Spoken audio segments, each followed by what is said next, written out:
U.S. pilots examined a captured Betty bomber, and couldn't believe its fuel tanks were so vulnerable. The bomber that looked like a mistake in the spring of 1945. American forces were no longer trying to guess what Japanese aircraft looked like. They had captured them. On the battered runways of the Philippines, aircraft once hidden behind Japanese lines were being dragged from abandoned airfields, inspected, photographed, repaired, and sometimes flown again. And among the most interesting discoveries was a machine American airmen had already learned to fear, the Mitsubishi G4M. The Allies called it Betty. It was a twin-engine Japanese Navy bomber with a reputation that seemed almost contradictory. It could travel extraordinary distances, could carry a heavy torpedo or bomb load. It could operate across enormous stretches of the Pacific. And yet, when American technicians began examining the aircraft closely, one feature immediately stood out. The fuel tanks were astonishingly vulnerable. There was no heavy armor surrounding the fuel. The early versions did not have the kind of self-sealing fuel tank protection that Allied airmen had come to expect. Instead, large portions of the wings were effectively storage space for aviation gasoline. And between enemy bullets and thousands of pounds of fuel stood remarkably little protection. To American eyes, this seemed almost impossible. Why would a military bomber carry so much fuel, fly so far, and then leave one of the most obvious targets exposed? The answer was not simply bad engineering. It was something more complicated. The Betty was the product of a military philosophy that placed range, speed, payload, and offensive reach ahead of survivability. And once you understand that decision, the entire aircraft begins to make sense. The Betty was not accidentally fragile. Its vulnerability was deeply connected to the very qualities that made it dangerous. The airplane had been designed to go farther than most aircraft of its era.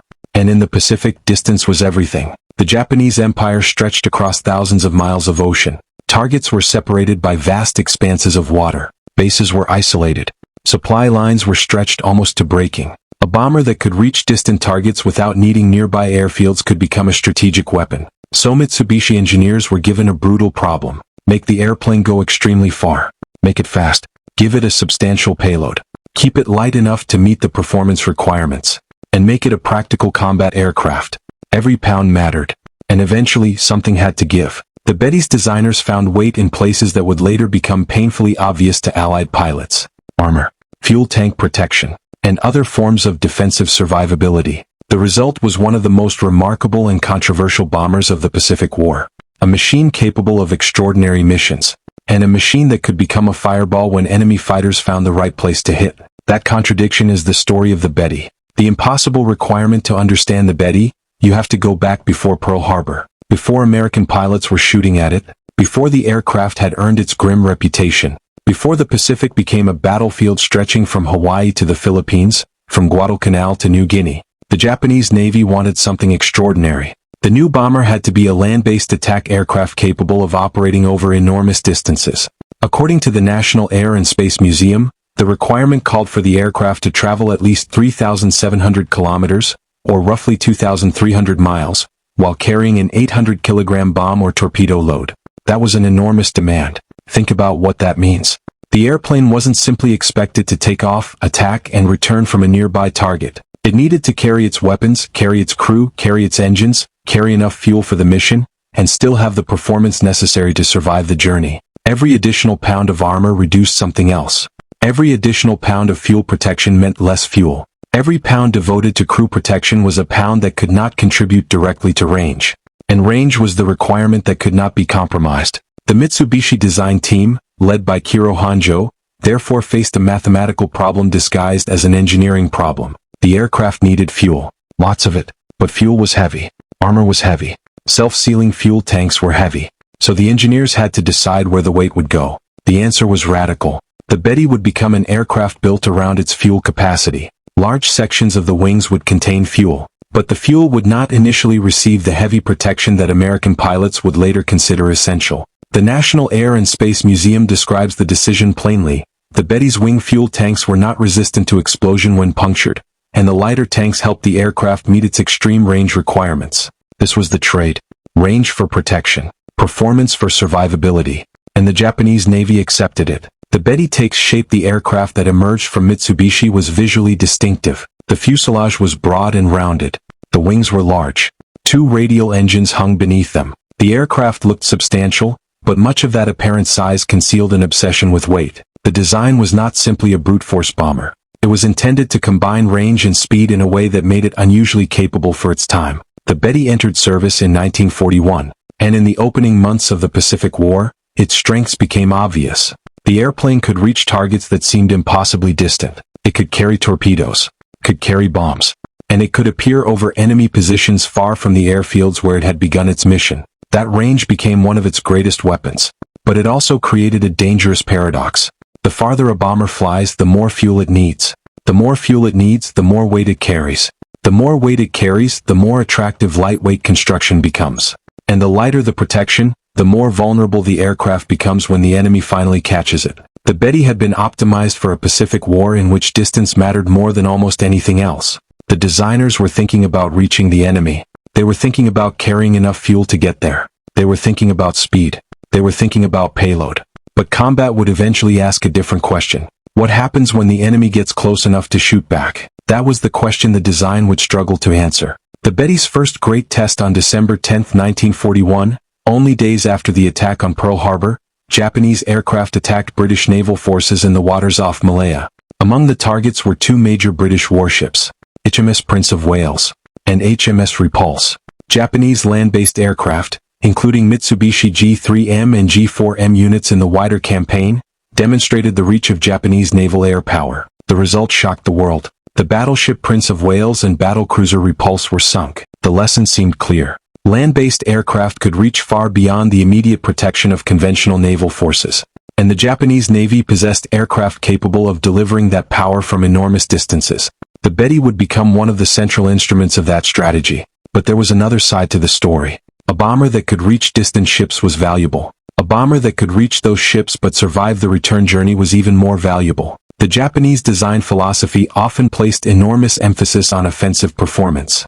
The problem was that the Pacific War was becoming increasingly dominated by fighter interception, and fighters did not care how impressive an airplane's theoretical range was. They cared about whether they could get behind it, whether they could fire their guns, and whether the target would burn. The American way of thinking about survivability, American aviation doctrine, was not perfect. American aircraft were shot down. American airmen died.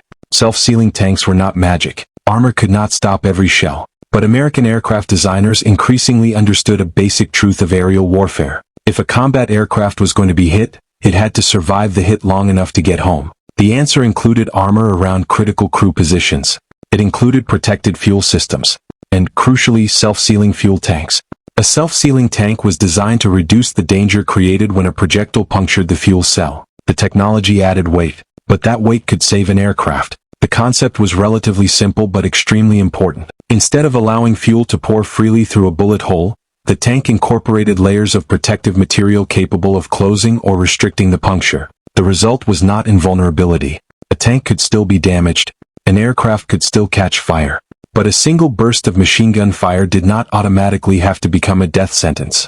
The Betty's early design was different. The aircraft carried its fuel in large wing tanks without the same degree of self-sealing protection.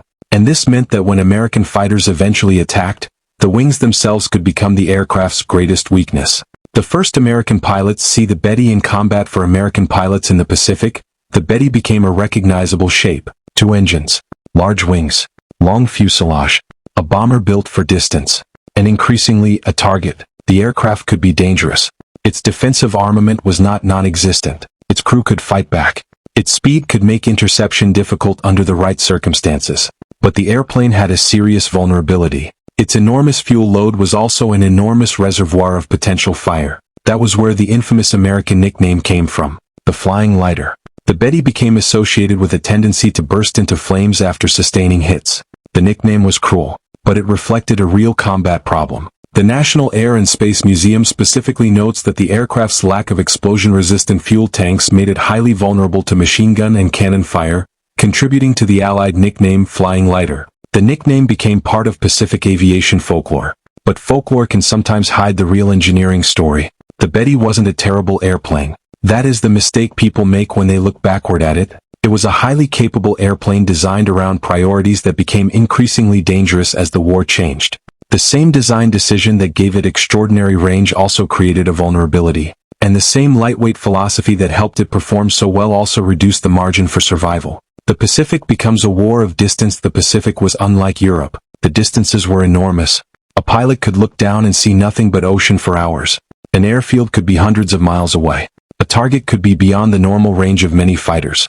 This geography changed the meaning of aircraft performance. A bomber with a shorter range might be useless if it could not reach the target.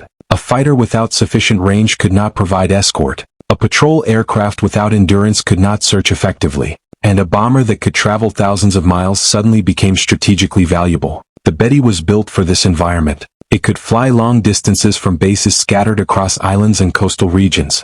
Its range gave Japanese commanders flexibility. The aircraft could move between bases. It could attack targets that seemed safely beyond the immediate reach of enemy aircraft. But the same range that made it strategically useful could also expose it to a different problem. The aircraft could reach the target, but could its crew survive the return? That distinction would become increasingly important. The designer's trap. Imagine sitting at a drafting table in Japan in the late 1930s. You have a set of requirements. You are told that the aircraft must travel thousands of kilometers. You need engines powerful enough to carry the load. You need fuel. You need weapons. You need crew. You need structure. You need defensive guns. You need communications equipment. You need landing gear. You need everything an aircraft needs. But there is a limit. The aircraft cannot weigh infinitely much. So the engineer begins removing weight. A little here, a little there. And then the biggest question appears. How much protection can the airplane afford? Armor adds weight. Self-sealing fuel tanks add weight. Extra structural reinforcement adds weight. The designer can put all of it into the airplane. But then the aircraft may fail the range requirement. And if it fails the range requirement, it may not be accepted at all. That is the trap. The Betty's designers were not choosing between a perfect airplane and a flawed airplane. Then came Guadalcanal. The campaign transformed the Pacific Air War. Aircraft fought over islands, jungles, mountains, and open ocean. Japanese bombers had to travel long distances. American fighters increasingly learned how to intercept them. And every mile of flight created another opportunity for fighter opposition. For the Betty crews, this meant that their most important advantage could become a liability. They had the range to reach the battle, but they also had to fly through enemy fighter defenses. The bomber was not designed to absorb endless punishment. Its crew had limited protection. Its fuel system was vulnerable. And once the aircraft was burning, the long range no longer mattered. A bomber can have a theoretical range of thousands of miles. But if a fighter puts cannon shells through its wing tanks 20 minutes into the mission, that range becomes irrelevant. The airplane is no longer traveling. It is falling. Why the Betty could sometimes survive. There is an important detail that often disappears from the story. The Betty was not made of paper. Its structure could be remarkably resilient. Some damaged aircraft returned to base despite serious punishment. The aircraft could continue flying on one engine. Its large airframe had considerable structural strength. This created another paradox. The Betty could sometimes survive damage that should have been fatal. But survival depended on where the damage occurred. An engine could be damaged. A control surface could be hit. A section of the fuselage could be riddled with bullets. But if the fuel tanks were punctured and ignition followed, the situation could change in seconds. That distinction matters. The airplane was not necessarily weak. Its vulnerability was concentrated. And the most dangerous concentration was in the wings. Fuel. Lots of it. And protection that was inadequate for the environment in which the airplane eventually had to fight. The Battle of the Solomons. As American fighters improved, the Betty's problem became increasingly obvious. American pilots did not need to destroy every part of the airplane. They needed to damage the right part. The Pacific Air War became an increasingly unforgiving contest between aircraft design and ammunition. American fighters carried heavy machine guns and, in many cases, cannon. The .50 caliber machine gun became one of the most important weapons in American fighter aviation. A concentrated burst could tear through aircraft structure. And against an aircraft with large unprotected fuel areas, the consequences could be devastating. The Betty's long-range capability had required it to carry a large fuel load. That meant that when the aircraft was attacked after traveling a considerable distance, it might still have substantial fuel aboard. The irony was brutal. The fuel that allowed the bomber to cross the Pacific was also fuel that could feed a fire. The aircraft needed gasoline to fulfill its mission. But the more gasoline it carried, the greater the consequences when that gasoline became exposed to combat damage. The battle of design philosophies. The Betty represented more than one airplane. It represented a philosophy. And the Americans were developing a different one. The Japanese approach often emphasized range and performance. American aircraft design increasingly emphasized the ability to absorb damage and return. Neither philosophy was entirely irrational. Each emerged from different strategic circumstances. Japan was an island empire with enormous geographic ambitions and limited industrial resources.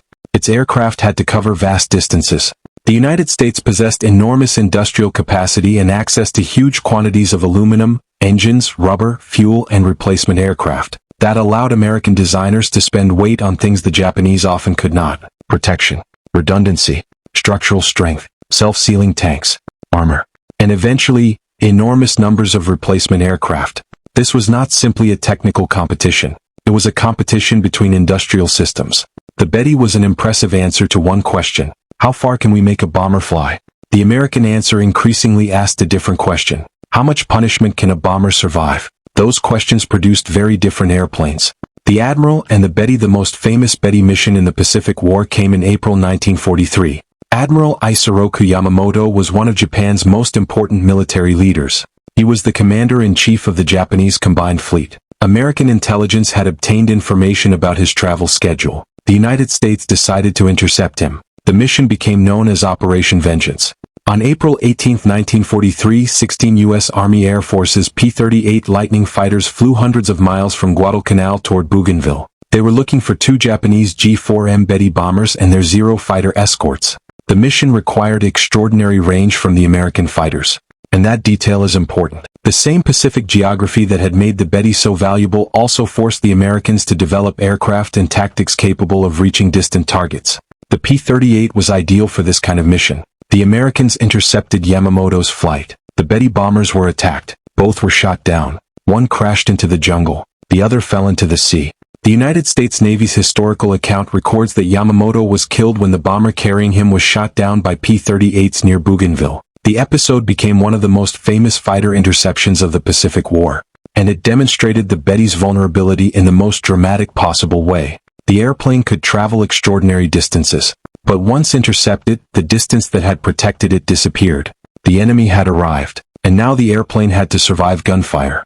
The myth of the flying lighter. By this point, American airmen had developed a dark vocabulary for Japanese aircraft. The Betty's most famous nickname was the Flying Lighter. Other versions of the same idea appeared in wartime descriptions. The nickname was not a technical classification. It was an expression of what pilots saw. A bomber hit in the wrong place could erupt into flames.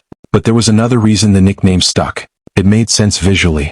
A huge bomber, suddenly burning against a blue Pacific sky, looked less like a sophisticated machine and more like a giant match being struck. Yet the nickname can make us misunderstand the aircraft. The Betty was not designed to be a disposable bomber. The Japanese Navy wanted it to survive. The problem was that the designers believed the best route to survival might be to avoid the enemy rather than absorb the enemy's fire. Speed, range, altitude, maneuverability. Those qualities could all help keep a bomber alive. But eventually the war changed. American fighters became more capable. American pilots became more experienced. Radar improved. Air defense networks improved. Long-range escort became increasingly effective. And the Betty's philosophy became harder to sustain. The moment of capture by 1945, the strategic situation had reversed completely. Japanese aircraft were no longer appearing over Allied targets with the same freedom. Japanese bases were being attacked. Airfields were being overrun. Aircraft were abandoned. And American intelligence teams began collecting something more valuable than wreckage: intact enemy technology. At Clark Field in the Philippines, American forces found Japanese aircraft that could be examined instead of merely destroyed. Among them was the Mitsubishi G4M Betty. One documented aircraft, associated with the 763rd Kokutai, was captured relatively intact at Clark Field during the fighting in January 1945. It became part of the Allied effort to understand Japanese aviation technology. The aircraft was repaired. It was stripped of its Japanese appearance. It received American markings. And it was eventually flown for evaluation. The Australian War Memorial documents captured Betty aircraft being restored by the Technical Air Intelligence Unit in the Southwest Pacific and flown by Allied pilots for assessment. This was the moment when the enemy aircraft became something completely different. It was no longer a target. It was evidence. Every panel could reveal something. Every bolt could tell a story. Every fuel line could explain a wartime decision. Every pound of armor, or the absence of armor, could reveal what the designers considered important. And somewhere inside the wings was the answer to the question American engineers had been asking for years. Why had the Japanese built the airplane this way? The Americans walk around the Betty. Imagine the scene. A Japanese bomber sits on an Allied airfield. The red Japanese markings are gone. American stars and bars have replaced them. Mechanics walk around the aircraft. Engineers examine the engines. Intelligence personnel record dimensions. Pilots inspect the cockpit. Technicians study the equipment. The aircraft that had once been a weapon is now a laboratory. And the more closely they look, the more revealing the airplane becomes. This was not a crude aircraft. It was not an amateur design. The Betty had advanced aerodynamic features. It was optimized for long-range performance. Its designers had made difficult calculations. And the fuel system was not an accident. It was part of the calculation. That is what makes the story so fascinating. The Americans were not looking at a stupid decision. They were looking at a deliberate compromise. The Japanese Navy had demanded extraordinary range. Mitsubishi had delivered it, but the cost had been paid in survivability. The wing was the secret. The Betty's wings were central to its identity. They were large enough to generate the lift necessary for a heavily loaded bomber, but they also provided the space necessary for the airplane's enormous fuel requirements. Fuel tanks were integrated into the wing structure. That arrangement saved space and weight. It also created a terrifying vulnerability. The wing was both an aerodynamic surface and a fuel reservoir. A fighter attacking the bomber's side could be shooting into the very thing that made the aircraft capable of reaching the battlefield. The Americans already understood the danger. Now they could see the design directly. There was no mystery about what was happening. The aircraft needed the fuel. The fuel needed to be somewhere. The wing was an efficient location. But the tanks were not protected to the same degree as the self-sealing systems used on many Allied aircraft. And that was the trade. The Betty's remarkable range had a physical cost. The fuel could not be made weightless. The armor could not be made weightless. The engineers had to choose. They chose distance. The weight of a self-sealing tank. This is where the story becomes a lesson in engineering. Self-sealing fuel tanks sound simple when described after the fact, but they are not free. They require materials. They require structure. They require manufacturing. They add weight. And that weight has to be carried for the entire flight. A bomber that carries an additional protective layer around its fuel tanks must lift that protection every time it takes off. It must accelerate it, climb with it, carry it across thousands of miles, and eventually land with it. For a short-range aircraft, that trade may be easy to justify. For an aircraft designed around extreme range, the calculation becomes much harder. The Smithsonian's account makes the key point. The lighter, unprotected fuel tanks were used because the heavier self-sealing alternative threatened the range requirement. So when American engineers examined the Betty, the absence of protection was not evidence that Japanese engineers had failed to understand bullets. It was evidence that they understood weight, perhaps too well. The 2,300-mile question. Think about that number. 2,300 miles while carrying an 800-kilogram weapon load. That is the kind of requirement that controls an entire airplane. If you increase protection, you lose range. If you lose range, you may not reach the target. If you cannot reach the target, all the armor in the world is irrelevant. That was the logic. It was cold. It was mathematical. And under the strategic conditions Japan faced, it made sense. But there was another mathematical reality. If the airplane reached the enemy and was intercepted, the value of all that range could collapse in seconds. A fighter did not care how far the bomber could fly. It cared how many rounds it took to bring it down. The Betty had been designed to maximize the first number. The Americans were learning how to exploit the second. The American pilot's view. For an American pilot attacking a Betty, the aircraft presented a very different problem. The bomber was large. It could carry defensive guns. It had multiple crew members. Could fly at useful speeds. But it had a vulnerability. The fuel. The goal was not necessarily to destroy the entire aircraft with one perfect burst. A fighter could attack the bomber repeatedly. A few seconds of concentrated gunfire could damage engines, control surfaces, crew positions, and fuel tanks. And if the fuel ignited, the fight could be over. That was the deadly simplicity of the Betty's weakness. The American fighter did not have to understand the entire Japanese engineering philosophy. The pilot only had to recognize the result. Shoot it. Watch the fire. The intelligence officers and engineers would later ask why. The pilots already knew where the airplane was vulnerable. The cost to the crews. Every design decision becomes human when the airplane enters combat. A fuel tank is not simply a fuel tank. It is part of an aircraft carrying people. A decision to save weight is not merely a number on an engineering chart. It can determine whether a crew comes home. The Betty carried a large crew. Depending on the version and mission, the aircraft could accommodate numerous crew members spread throughout its spacious fuselage. That meant more people exposed to combat. The aircraft's lack of comprehensive armor protection increased the danger. A hit that might damage an aircraft could also wound or kill a crew member. And a fuel fire could turn the entire aircraft into a lethal environment. The men flying these aircraft did not experience the Betty as a design philosophy. They experienced it as an airplane. They felt the engines. They smelled the fuel. They heard the guns. They watched the fighters closing. And they knew what happened when the wing caught fire. The Betty's greatest strength becomes IT's weakness. This is the central irony. The Betty was valuable because it could carry a lot of fuel. The fuel gave it range. The range gave Japan operational reach. The reach allowed Japanese forces to strike distant targets. But the fuel also created the vulnerability that Allied fighters exploited. The airplane's greatest strength became part of its greatest weakness. It is one of the oldest lessons in military engineering. A system optimized for one mission can become vulnerable when the environment changes. The Betty had been created for long-range offensive warfare, but the Pacific Air War increasingly became a war of fighter interception, air superiority, radar-directed attacks, and attrition. The aircraft's original assumptions were being challenged, and when those assumptions collapsed, the compromises became visible. The Japanese response: the Japanese did not ignore the problem. As the war progressed, efforts were made to improve fuel protection. Later Betty versions incorporated additional protection. The solution, however, came with its own cost. More protection meant more weight. More weight meant less performance. And less performance could mean less range. That was the same equation coming back again and again. The airplane could not escape physics. One historical account notes that after hundreds of Bettys had been built, later aircraft received additional self-sealing protection on the underside of the wings, but the added protection affected speed and range. The lesson was painfully clear. Protection could be added, but it could not be added for free. Every improvement had consequences. Why not just add armor? To a modern audience, the obvious question is simple. Why didn't they just add armor? Because an aircraft is not a tank. A tank can accept enormous weight because it operates on the ground. An aircraft has to fight gravity every second. Add 100 pounds and the airplane must lift 100 additional pounds. Add 1,000 pounds and the engines must work harder. Add armor. Add self-sealing fuel tanks. Add stronger structure. Add more ammunition. Add more equipment. Eventually the aircraft becomes heavier. The engines burn more fuel. The range falls. And then the airplane needs even more fuel to recover the lost range. The problem feeds itself. The Betty's designers were therefore trapped in a cycle. The aircraft needed fuel to go far. Fuel was heavy. Protection was heavy. Weapons were heavy. The engines had limits. The only way to satisfy the range requirement was to make compromises elsewhere. The result was a bomber with extraordinary reach but limited tolerance for combat damage.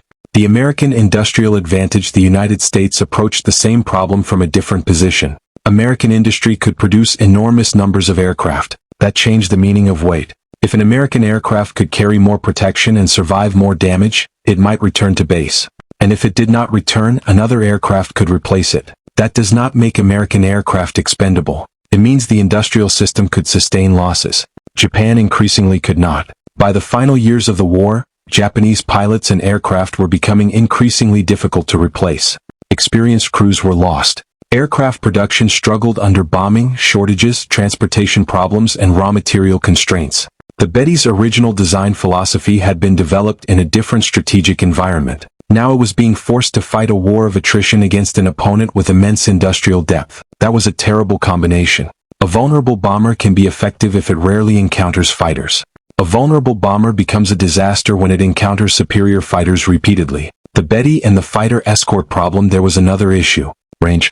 The Betty could fly extraordinarily far, but fighters had to escort it. And fighter range was another engineering problem. A bomber could carry enormous quantities of fuel because its mission required endurance. A fighter had to carry weapons, ammunition, armor, and an engine powerful enough for combat. Its range was naturally more limited. That created a dangerous gap. The Betty could travel farther than many fighter escorts could comfortably accompany it. So the bomber might reach the target without adequate fighter protection. The Americans faced a similar challenge early in the Pacific. But as the war progressed, the United States developed long-range fighters capable of escorting bombers over increasingly greater distances. The P-38 was one of the most important examples. Now return to that captured airplane. It sits on the runway. American markings cover its Japanese identity. The airplane has become an object of study. Engineers are not trying to destroy it. They are trying to understand it. The Technical Air Intelligence Unit had a very specific mission. Capture enemy technology. Document it. Test it. Find strengths. Find weaknesses. And send the information back to Allied planners. The captured aircraft were living intelligence reports. A fighter's speed could be measured. An engine's performance could be tested. A gun's installation could be examined. A radar system could be studied. And a fuel system could be inspected. The Americans could now see the design choices that combat had already revealed. The aircraft's range was real. Its engineering sophistication was real. Its vulnerabilities were real. And those vulnerabilities were not random. They were built into the airplane. What the Americans learned, the most important lesson, was not that Japanese engineers were incompetent. The lesson was that every military aircraft is a compromise. The Betty had been optimized around a requirement. The requirement was extreme range with a meaningful payload. To achieve it, the aircraft's designers minimized weight. They gave the airplane large fuel capacity. They accepted reduced protection. And then the aircraft entered a war where fighter interception became increasingly intense. The airplane's weaknesses were exposed. That is a much more interesting story than simply saying the Betty was poorly designed. Because the Betty was not poorly designed. It was designed for a specific purpose. And it performed that purpose remarkably well. The tragedy was that the war evolved faster than the design philosophy. The bomber that could reach almost anywhere, there was a reason the Betty remained important throughout the Pacific War. It had range. That mattered. It could operate from bases far from the immediate front. It could carry torpedoes. Could carry bombs. It could perform transport and special missions. Late in the war, Betty bombers were even used as carriers for the Japanese MX-7 Oka, a manned rocket-powered suicide weapon. The National Air and Space Museum notes that the Oka was carried toward Allied shipping by Betty bombers and released before its final attack. The U.S. National Museum of the United States Air Force likewise identifies the Betty as the parent aircraft used to carry the Oka toward Allied targets. By this stage, the Betty was no longer simply a long-range bomber. It had become part of Japan's desperate effort to turn its remaining aircraft into weapons capable of reaching Allied ships. The airplane that had once symbolized Japanese offensive reach was now being used in increasingly desperate operations. From offensive weapon to desperate weapon, that transformation tells us something about the war. In 1941, long range represented power. In 1945, long range could not compensate for the loss of air superiority. A bomber could still travel hundreds or thousands of miles. But if American fighters controlled the skies, the bomber's range could not save it. The Betty had been built to project Japanese power outward. By the final stages of the war, it was increasingly trapped inside a shrinking defensive perimeter. Its mission had changed. Its strategic environment had changed. But the airplane remained fundamentally tied to the original compromises. And those compromises had become increasingly difficult to justify. The captured Betty's second life after capture. The Betty entered a strange second life. It was no longer Japanese. It was not truly American. It became an intelligence aircraft. Its markings changed. Its mechanics changed. Its mission changed. But its engineering remained Japanese. Allied pilots could fly it. Engineers could inspect it. Technicians could dismantle parts of it. And every test could reveal something about the enemy. The Australian War Memorial records that captured Betty aircraft were restored and flown by Allied pilots for assessment, including aircraft transported from the Southwest Pacific toward Australia. That was the purpose of captured aircraft. They were trophies only in the most superficial sense. Their real value was information. The Allies wanted to know what worked, what failed, what was better than expected, what was worse, and why. The American test pilots question: imagine sitting inside the captured Betty. You are an American pilot. The aircraft looks familiar enough to be an airplane, but almost everything about it reflects another aviation culture. The controls, the instruments, the crew arrangement, the engines, the weapons, the fuel system. You take off, the aircraft flies, and suddenly the reputation becomes understandable. It is not a useless airplane. It is not a brick. It has range. It has stability.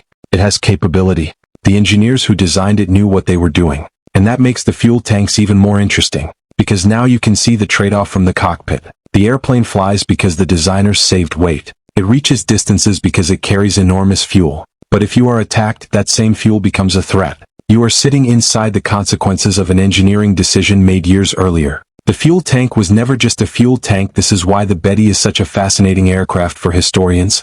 The fuel tank tells the story of the entire airplane. It tells us about Japan's geography. It tells us about Japanese naval strategy. It tells us about industrial limitations. It tells us about engineering priorities. It tells us about the importance of range. And it tells us about the cost of survival. The tank was not simply a container. It was a statement. The designers were saying, we need to get there. We need to carry this much fuel. We cannot afford to sacrifice the range. And that meant something else had to be sacrificed. Protection. The Americans eventually learned to exploit that decision. But they also understood it, because American engineers faced the same physics. The difference was in the priorities. Why the Betty's design made sense in 1939. It is easy to judge an aircraft using the knowledge of hindsight. But in 1939 the situation looked different. Japan needed long-range naval aviation. The Pacific was enormous. The Navy expected to fight far from home. A bomber that could travel extraordinary distances had enormous strategic value. The Japanese Navy had already invested heavily in the concept of land-based naval attack aircraft. The Betty was an evolution of that philosophy. Its predecessor, the Mitsubishi G4M, had already demonstrated the potential of long-range land-based naval bombers.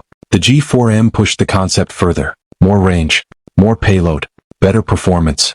The design was not random. It was the logical product of Japanese naval strategy. The problem was that strategic logic does not guarantee tactical survivability. An aircraft can be strategically brilliant and tactically vulnerable. The Betty was both. Why it looked crazy by 1945, 6 years later? The same design looked very different. By 1945, American aircraft had become increasingly powerful. Fighter pilots were more experienced. Weapons were more effective. American radar and air control systems had improved. Long-range fighters were available. And the United States possessed an enormous logistical system capable of supporting operations across the Pacific. The battlefield had changed. Now imagine being an American engineer examining the Betty in 1945. You know what your own aircraft can do. You know what self-sealing tanks can accomplish. You know how much punishment American bombers can sometimes absorb. And then you see this Japanese bomber. Large fuel tanks. Limited protection. A crew spread throughout the aircraft. A huge operational range. And you realize something. The airplane was not designed for the war you are currently fighting. It was designed for the war Japan expected. That distinction is everything. The price of range is one of the most seductive numbers in aviation. Everyone understands it. How far can it fly? 2,000 miles. 3,000 miles. More. It sounds like pure capability. But range does not exist by itself. It has to be purchased. Fuel has weight. Fuel tanks have weight. Engines have weight. Structure has weight. Weapons have weight. Crew have weight. Protection has weight. Every airplane is an argument between these competing demands. The Betty's designers decided that range was worth an extraordinary amount, and they were right. The aircraft could travel immense distances, but the cost was not hidden. It was visible in the wings. It was visible in the absence of heavy protection, and it was visible whenever a fighter's bullets reached the fuel. The Flying Lighter's legacy, the nickname, survived because it captured the emotional image of the aircraft. But history should remember more than the nickname. The Betty was one of Japan's most important bombers. The National Air and Space Museum describes it as the Japanese bomber built in larger numbers than any other Japanese bomber, with the G4M and related G6M production totaling 2,446 aircraft. It was not a footnote. It was a major component of Japanese naval aviation. It attacked Allied forces. It carried torpedoes. It carried bombs. It transported personnel. It carried special weapons. It became associated with the death of Admiral Yamamoto, and it remained in service until the end of the war. That is not the story of a useless airplane. It is the story of an airplane whose extraordinary strengths were inseparable from its extraordinary weaknesses. The final flights in August 1945, the Betty appeared in one of the strangest scenes of the entire war.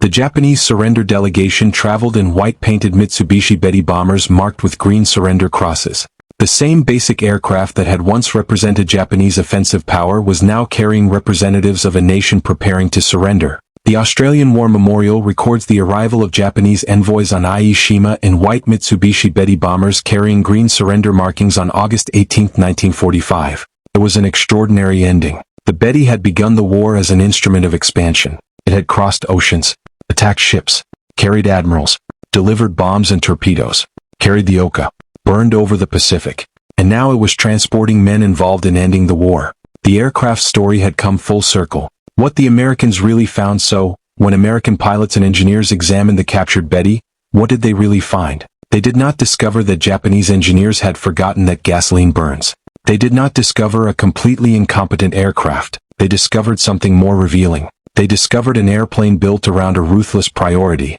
Range first, weight second, protection after that. The lack of self-sealing fuel protection was not a mysterious oversight. It was part of the price of meeting the Japanese Navy's demanding range requirements. The Smithsonian's historical description confirms exactly that connection. And that is why the Betty remains fascinating. Because the airplane was not defeated simply by one bad design choice. It was defeated by a chain of interconnected decisions. Long range required fuel. Fuel required weight. Protection required more weight. More weight reduced range. so protection was reduced. Then the enemy developed the ability to reach the bomber anyway. And once the enemy reached it, the lack of protection became catastrophic. That is the entire story in one chain. The lesson hidden in the wings. The Betty teaches a lesson that extends far beyond World War II. Military technology is never simply about building the most powerful machine. It is about deciding what matters most. Speed, range, payload, armor, reliability, cost, production, maintenance, training. Every choice creates another vulnerability. The Betty maximized range. The Americans learned to exploit what that choice cost. But American aircraft had their own compromises. No airplane is perfect. The difference between success and failure often comes down to whether the compromises match the war being fought. In 1941, the Betty's compromises looked acceptable. By 1944 and 1945, they looked increasingly disastrous. The aircraft that exposed a philosophy that captured Betty at Clark Field was more than a Japanese bomber. It was a physical document. American intelligence officers could read it without translating a single word. Its dimensions told a story. Its engines told a story. Its weapons told a story. And its fuel tanks told the most important story of all. Japan had designed an aircraft for distance. The United States had learned to fight across that distance. And once American fighters could reach the Betty, the aircraft's greatest advantage could become a liability. The fuel tanks were not simply unprotected. They were the physical evidence of the price paid for range. That is why the captured aircraft mattered. The Americans could finally examine the compromise from the inside. There is a difference between being able to reach the battlefield and being able to survive on it. The Betty mastered the first problem. It struggled with the second. And that distinction can be seen throughout the Pacific War. A bomber needs to reach the target. But after it reaches the target, it enters a different world. Fighters attack. Anti-aircraft guns fire. Engines can be damaged. Fuel can leak. Crews can be wounded. The aircraft can be forced to maneuver. The bomber must then get home. Range is only useful if the aircraft survives long enough to use it. The Betty had enormous range, but its protection could not always keep pace with the threat. The American answer, American aviation, gradually embraced a different philosophy. Build aircraft that can take hits. Give crews armor. Protect the fuel. Build redundant systems. Install powerful engines. And then build enough aircraft to replace those that are lost. It was expensive. It was heavy. It was industrial. And it worked remarkably well in the environment the United States eventually created over the Pacific. The Betty was operating under a different equation. Japan needed distance. The United States increasingly had bases, carriers, escorts, logistics, and aircraft that could cross the distance. Once that happened, the Betty's original design priorities became less useful. The captured Betty as a warning for the Americans who examined it. The captured bomber was therefore a warning. Not a warning about Japanese incompetence. A warning about assumptions. The airplane showed what happened when a design was optimized around one requirement so aggressively that other requirements became secondary. The Betty was extraordinarily good at going far. But war is unpredictable. The enemy gets better. The battlefield changes. New weapons appear. New tactics appear. And yesterday's advantage can become tomorrow's weakness. The Betty's fuel tanks were the perfect example. In the design office they were a solution. In combat they became a vulnerability. On the captured airfield they became evidence. The bomber that could fly too far. There is something almost poetic about the Betty's story. The airplane was designed to cross enormous distances.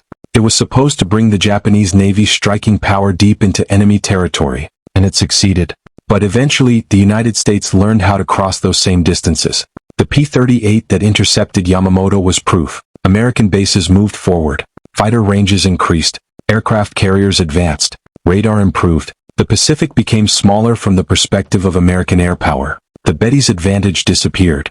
And when that happened, the cost of its design philosophy became impossible to ignore. The bomber could still fly far, but it could no longer rely on distance to keep the enemy away. The last great irony, the Betty's final wartime appearance as a surrender aircraft may be its most powerful image. A bomber once designed to carry Japan's war across the Pacific now carried representatives toward the end of that war. Its wings still contained the legacy of the original design. Its engines still reflected the engineering ambitions of pre-war Japan. But the strategic world around it had changed completely. The airplane that had once been a symbol of reach had become a symbol of defeat. And somewhere in its history was the question that American engineers had effectively answered through combat. How much range is enough? And how much protection is worth giving up to get it? The Betty answered with thousands of miles. The Pacific War answered with thousands of lives. The real reason the tanks were unprotected, so why did the Japanese build the Betty with such vulnerable fuel tanks? The answer is surprisingly simple. Because they wanted the airplane to fly extraordinarily far. The Japanese Navy demanded a range that was difficult to achieve while carrying a substantial weapon load. Mitsubishi's engineers reduced weight wherever they could. They used large fuel stores. They did not initially give those tanks the heavy self-sealing protection that would have added significant weight. The decision helped the Betty achieve the extraordinary range its designers were ordered to deliver. But the price was survivability. The airplane could reach distant targets. Yet once Allied fighters got within gun range, the same fuel capacity could become a deadly weakness. The Smithsonian's description of the aircraft makes this trade-off explicit. That is the answer. Not incompetence. Not ignorance. Not an accidental omission. A trade. A brutal trade. Range for protection. And in the Pacific War, that trade eventually became devastating. The Betty's final verdict, the Mitsubishi G4M Betty, deserves neither blind admiration nor easy condemnation. It was an extraordinary aircraft created for an extraordinary requirement. It had range that astonished its enemies. It could carry heavy weapons across vast distances. It played a major role in Japanese naval operations. It carried Admiral Yamamoto on the flight that became his last. It became a carrier for the Oka.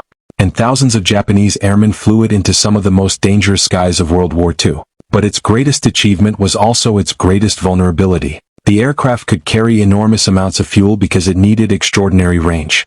And because that fuel was not adequately protected in the early versions, the aircraft could become catastrophically vulnerable when hit. That contradiction defined the Betty. It was a bomber built to cross oceans. But the war eventually brought fighters across those oceans too.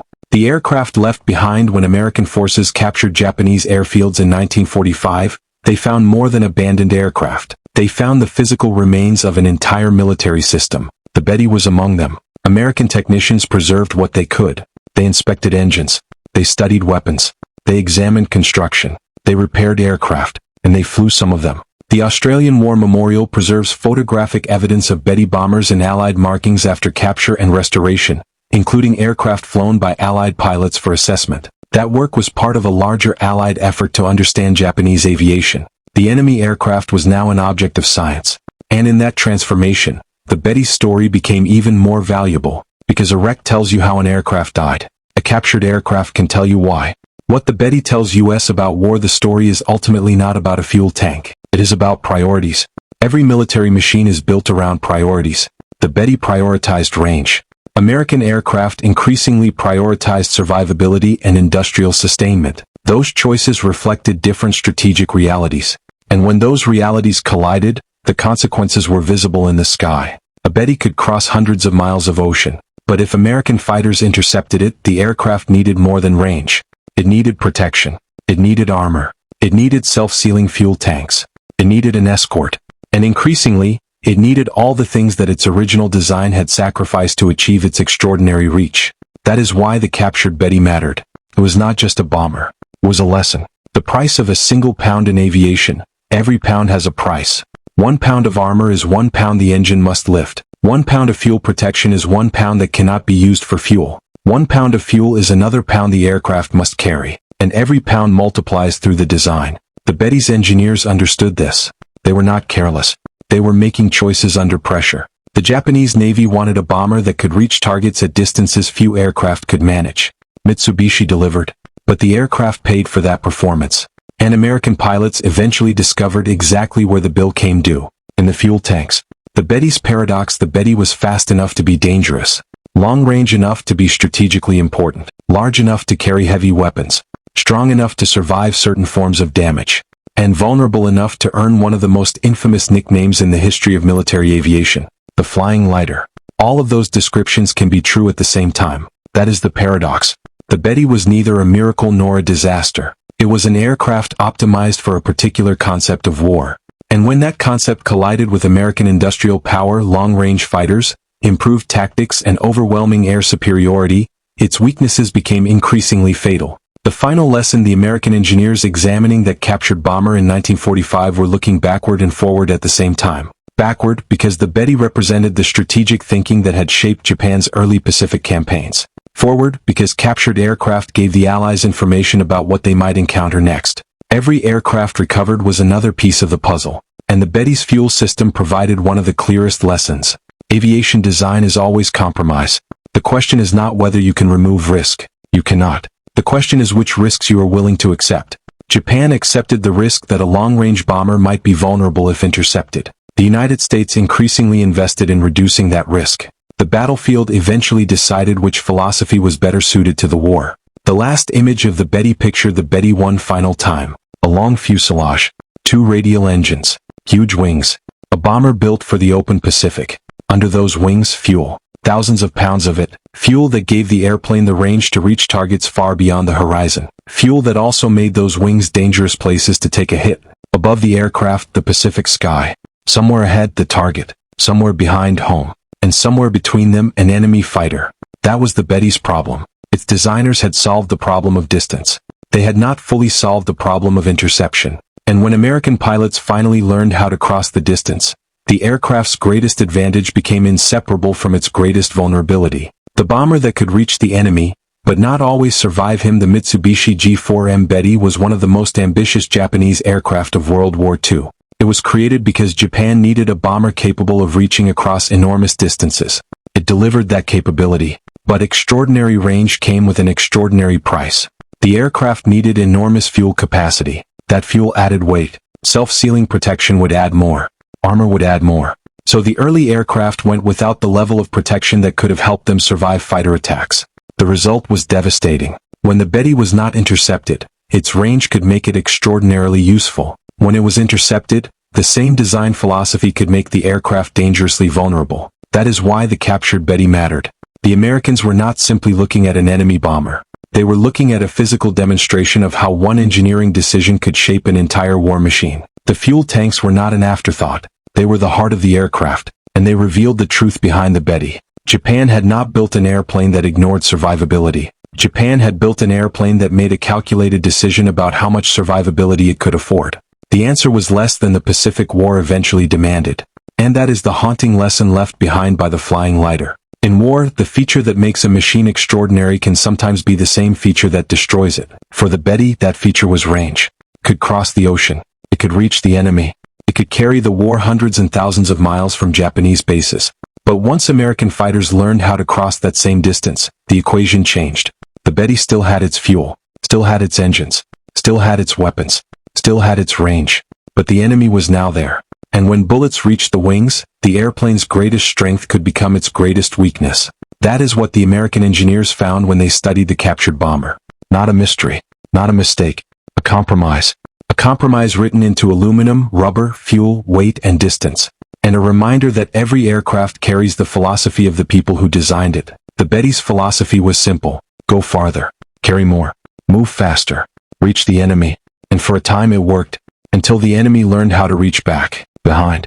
The next story might reveal something even more unbelievable. Subscribe now, and let's uncover history one forgotten story at a time. The Mitsubishi Betty wasn't just an aircraft. It was a lesson in the brutal compromises of war, where incredible range could come at the cost of survival. And sometimes, the smallest engineering decision can change the fate of an entire crew. If you enjoyed this deep dive into the hidden stories of World War II, subscribe to the channel and turn on notifications.